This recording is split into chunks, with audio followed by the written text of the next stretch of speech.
the things that we always think about with the cigarette, which is perhaps the most heavily engineered consumer product, is that when used as intended, it will pretty predictably reduce a person's life expectancy by 10 years. And quitting at any age is beneficial. It's never too late to quit to derive some benefit. No one's admitted for tobacco cessation. That's not why you're hospitalized. You may be hospitalized for a complication of it, but you're not there just to get nicotine replacement or a product to help you quit. But it is a great opportunity for us to have a discussion with patients, often in the setting of a health complication that's related. So if they weren't previously open to smoking cessation, they might be now. Welcome to Medication Talk, an official podcast of TRC Healthcare, home of pharmacist letter, prescriber insights, and the most trusted clinical resources. On this special bonus episode, we're bringing you something different, an extended conversation with our expert panel from our recent live webinar. This discussion goes beyond what you heard in the original broadcast and our last podcast episode, with brand new insights and never before heard content.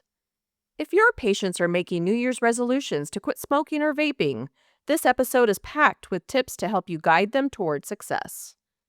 We dive deeper into practical strategies for starting conversations about tobacco use, plus additional perspectives on nicotine's effects and health risks, new drug therapies in the pipeline, non-drug approaches, and how to incorporate smoking cessation into practice.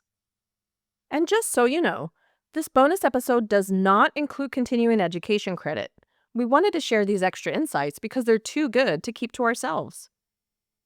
Our featured guest is Dr. Robin Corelli, Professor of Clinical Pharmacy at the UCSF School of Pharmacy, and a Certified Tobacco Treatment Specialist at the UCSF Health Fontana Tobacco Treatment Center. You'll also hear practical advice from members of TRC's Editorial Advisory Board, Dr. Stephen Carek from the USC School of Medicine Greenville, and Dr. Craig Williams from the Oregon Health and Science University.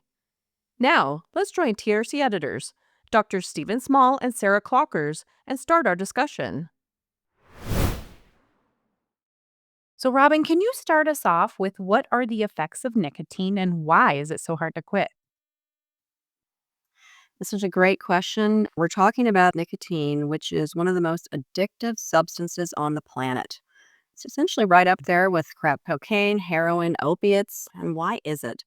Well, we know that when you, especially by smoking or vaping now, when you inhale, we have such amazing surface area of the lungs and the good circulation that you have nicotine reaching the brain in about 10 to 15 seconds.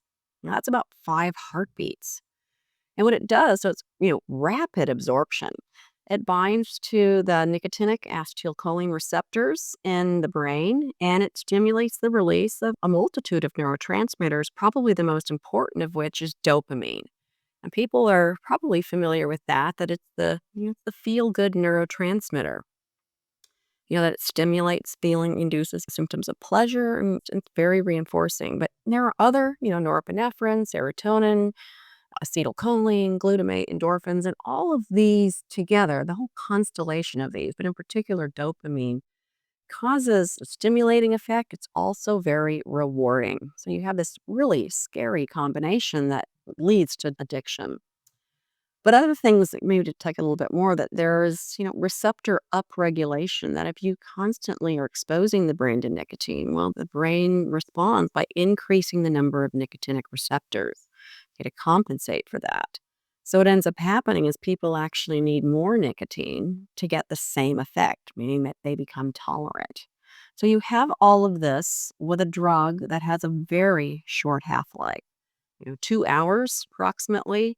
So people need to dose themselves repeatedly throughout the day or they experience symptoms of withdrawal. And so you have that dose response and you have that cycle going over and over.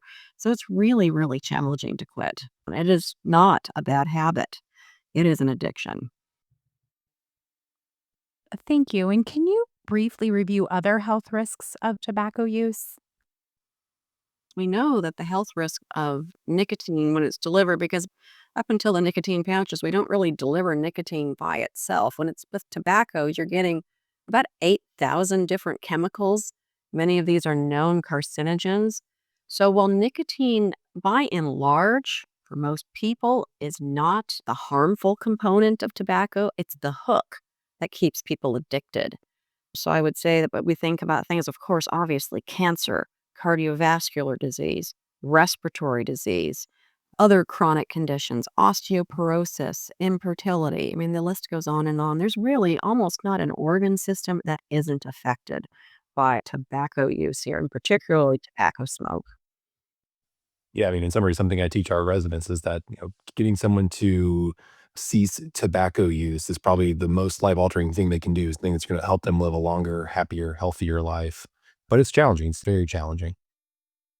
Yeah. And one of the things that we always think about with the cigarette, which is perhaps the most heavily engineered consumer product, is that when used as intended, it will pretty predictably reduce a person's life expectancy by 10 years.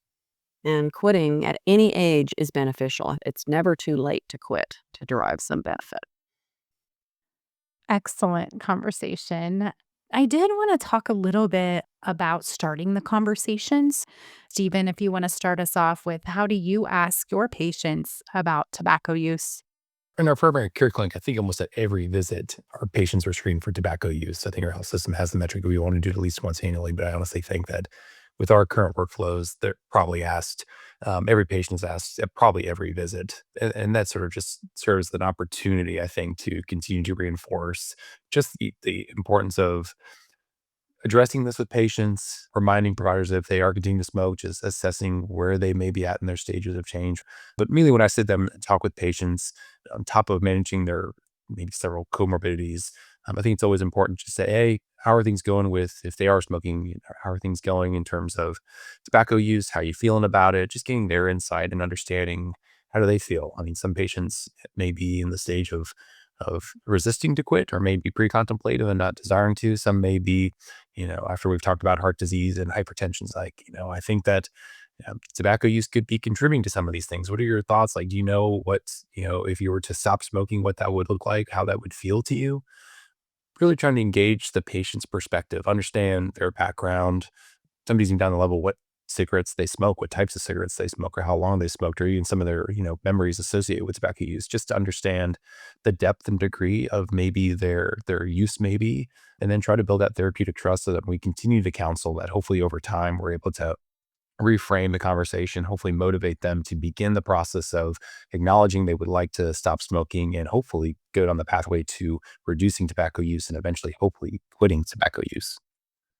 Yeah, let's add and speak to briefly. Most of my last 2 decades has been more on the hospital side, and it's both kind of unique and a challenging situation to approach this. But for all the listeners who are kind of hospital based in their practice, it's a luxury to have multiple days with patients in this setting. And as we say, no one's admitted for tobacco cessation. That's not why you're hospitalized. You may be hospitalized for a complication of it, but you're not there just to get nicotine replacement or a product to help you quit. But it is a great opportunity for us to have a discussion with patients, often in the setting of a health complication that's related. So if they weren't previously open to smoking cessation, they might be now as a result of why they're in the hospital setting. And we're about a decade and a half into a formal nicotine replacement kind of policy at the hospital to at least damp down some of the cravings that may occur, because obviously you can't smoke while you're in the hospital. But the way we usually approach that conversation, because again, it's not why the patients are there, but really when we get to that part of what we're working on with that patient, it's really kind of how can we help you, or what can we do to help you think about, again, moving towards contemplation, moving beyond that. But we really take it as like, we're here to support you. We're never their primary provider. So we often don't know the patient too well. And our approach is, where are you at and how can we help you get further down that paradigm that Stephen referred to? Yeah, and if I can piggyback on that too, and the institutional side, it's such a teachable moment when somebody is in the hospital for, many times a smoking attributable condition. Here is just a wonderful opportunity to initiate nicotine replacement therapy while they're in the hospital, because you don't I don't know how it is across the country, but at least in the hospitals in California, you can't smoke while you're in the hospital. And so starting somebody on a patch, and potentially even with short-acting nicotine replacement therapy as needed, they can begin to see that this actually does alleviate symptoms of withdrawal. So it's a great opportunity to at least begin that begin treatment. And even if they're not ready, at least they can see this as a potential option down the road. Yeah, that's very true. And I'll say being hospitalized does different things to a patient's desire to smoke. Sometimes they're sick to the point where they don't miss as much as they thought they would, and other times they're so anxious. Many patients will take their smoke breaks and still go out and smoke. But for those that are there who can do without it, if they're there beyond 3 days and they've not smoked and they're using or not using a nicotine replacement product, we'll start congratulating them for, hey, it's day 5, day 6, you've not had a cigarette. And I know for a handful of them, at least, that's the beginning of their long-term cessation. I just wanted to say about how can pharmacists and pharmacy technicians play a role in assessing, starting conversations as it relates to smoking cessation. We've been working with a number of community pharmacies. Now, this is obviously very different from a acute care or an ambulatory care where you may know somebody's smoking status. And here, in these settings, providers have to actually ask because people are not going to necessarily divulge that. So we advocate that that is actually part of your data collection, just like you would collect insurance status or allergies or address, asking about patient's smoking status, tobacco use, and then hopefully documenting that in your system such that it can actually check for potentially harmful drug interactions with tobacco smoke. And we've had a number of times where technicians and pharmacists are reluctant to ask that question. Oh, someone will think I'm prying. Well, we know that patients are used to being asked this question in most healthcare settings. And of course, a pharmacy is a healthcare setting. So if there is somebody who has a question, you can add that into your profile. And we work with technicians that, when someone comes up, they ask them, have there been any changes to your insurance? Is your address still this? Any new drug allergies? You can also add along into that.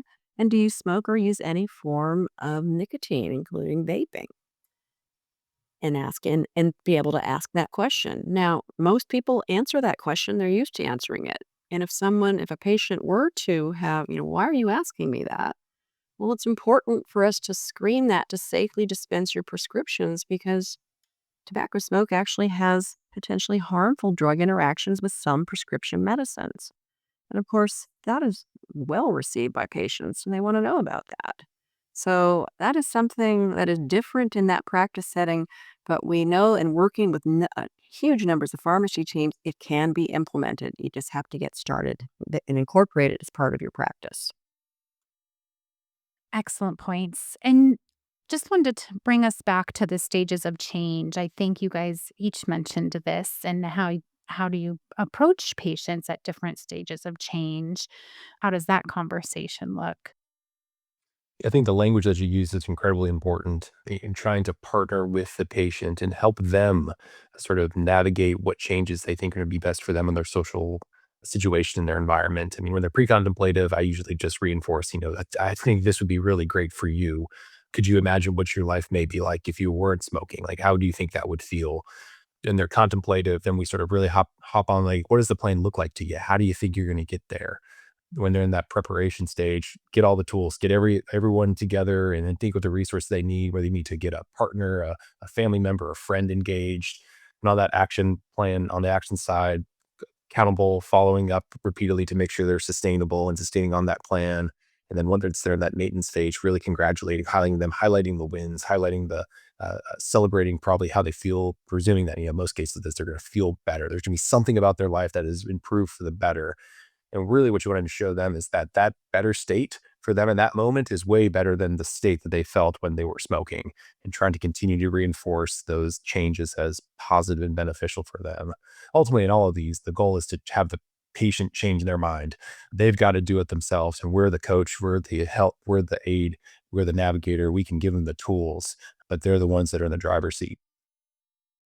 Excellent. So once we do have patients in that preparation stage, this is when we can talk about, the different smoking cessation drug therapy options.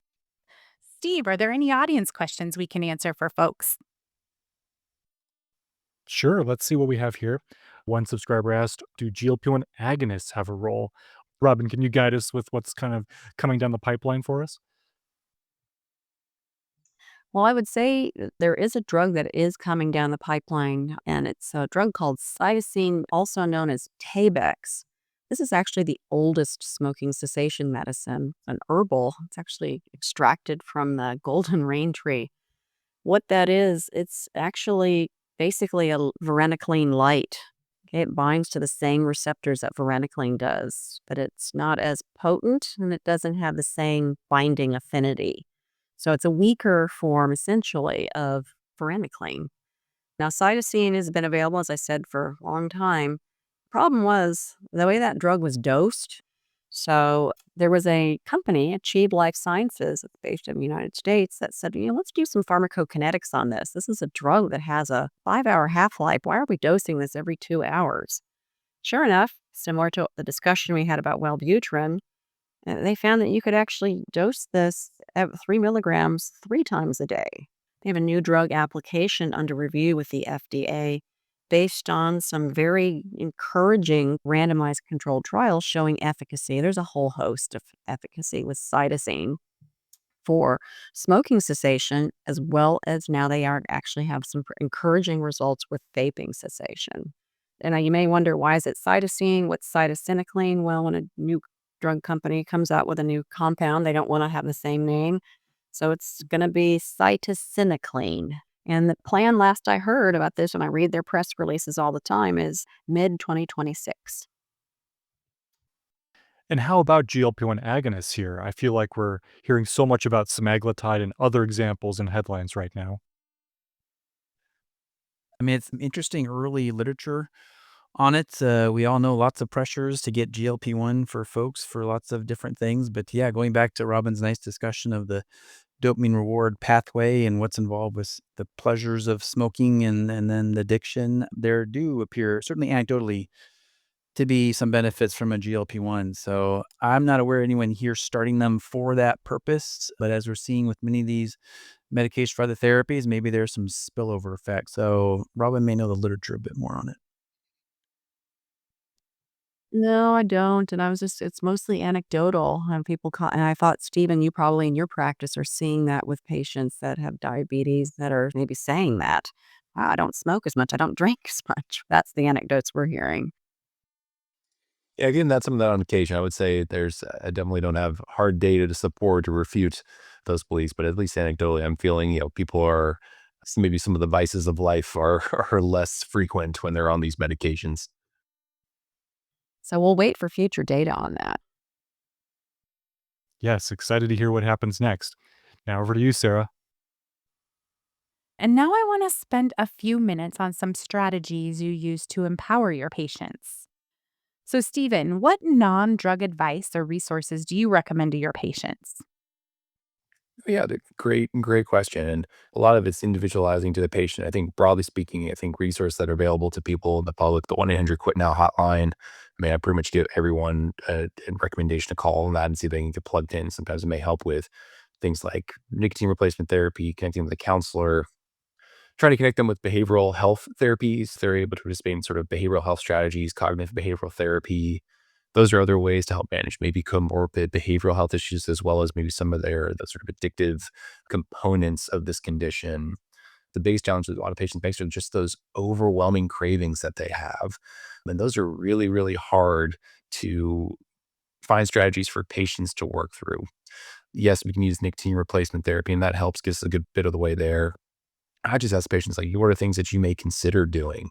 What are things that be good for your health or things that you can do to help distract your mind when you may be having these cravings? And refer them to places maybe like mindfulness-based meditation apps, Headspace probably being one example. Walk them through these strategies, breathing exercises, reflection techniques that can help navigate some of these cravings. Sometimes even try to connect them with, if there's sort of local organizations, maybe there's like group opportunities for them to come and collaborate with other people in their community that also may be going through the same journey as them.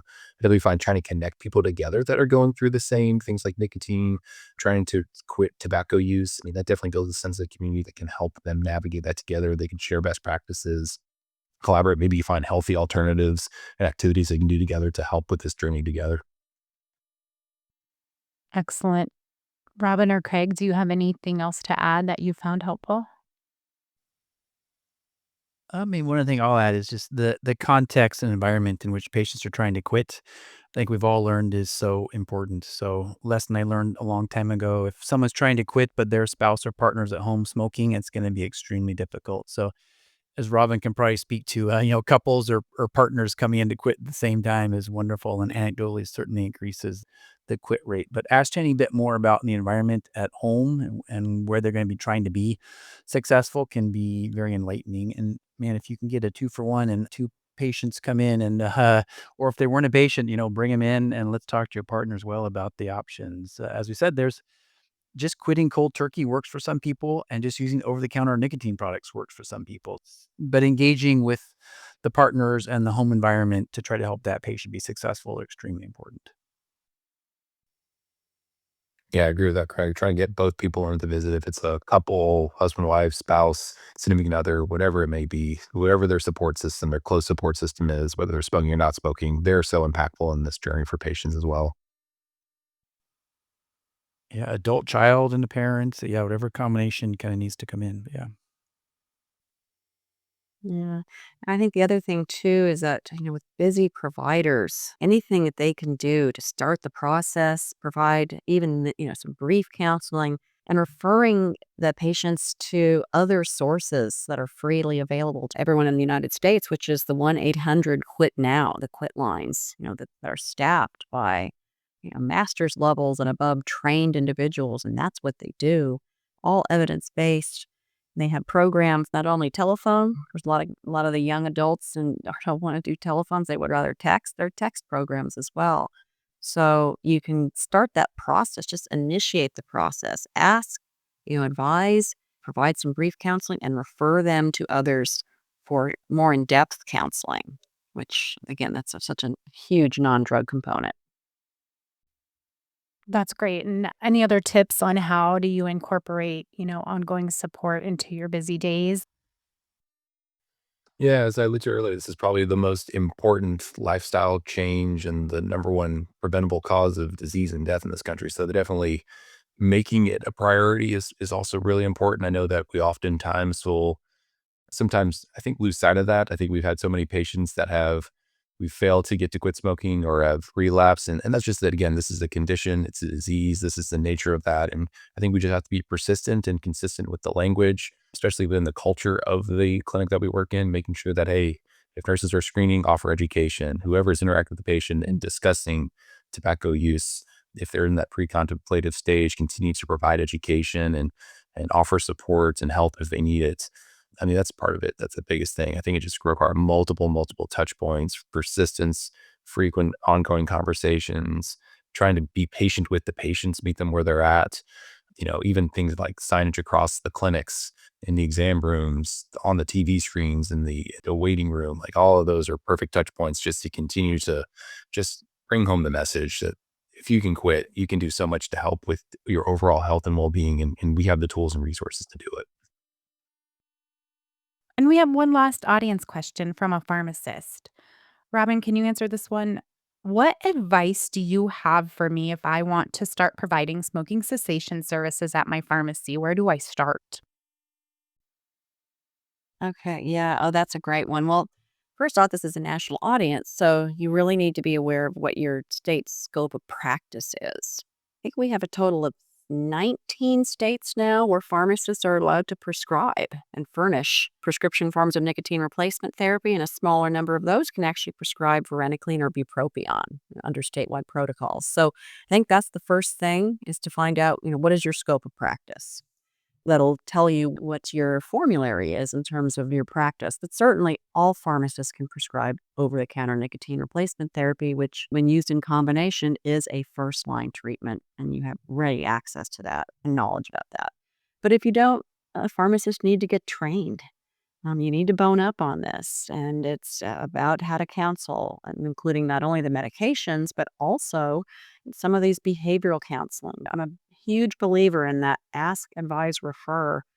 Community pharmacists are so busy, but they can start the process. They can move somebody through that pre-contemplation. When somebody comes in with, their third inhaler for their COPD, have the conversation that, the most effective thing to do to stop the progression of your COPD is to quit smoking. And I have resources. We can help you through this, right? And having those conversations, but getting training.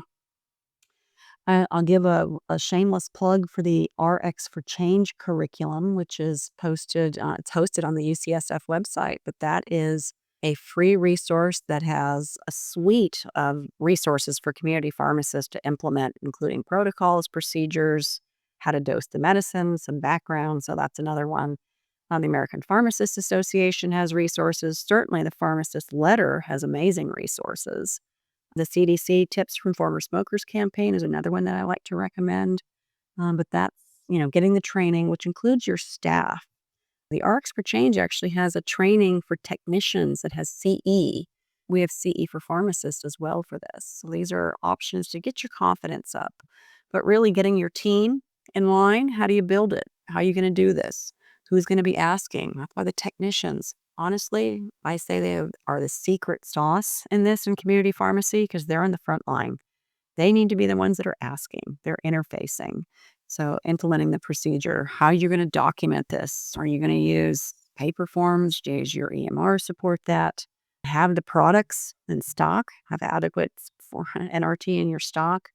And then just this is something that you're doing regularly. You're updating the profile and asking people regularly.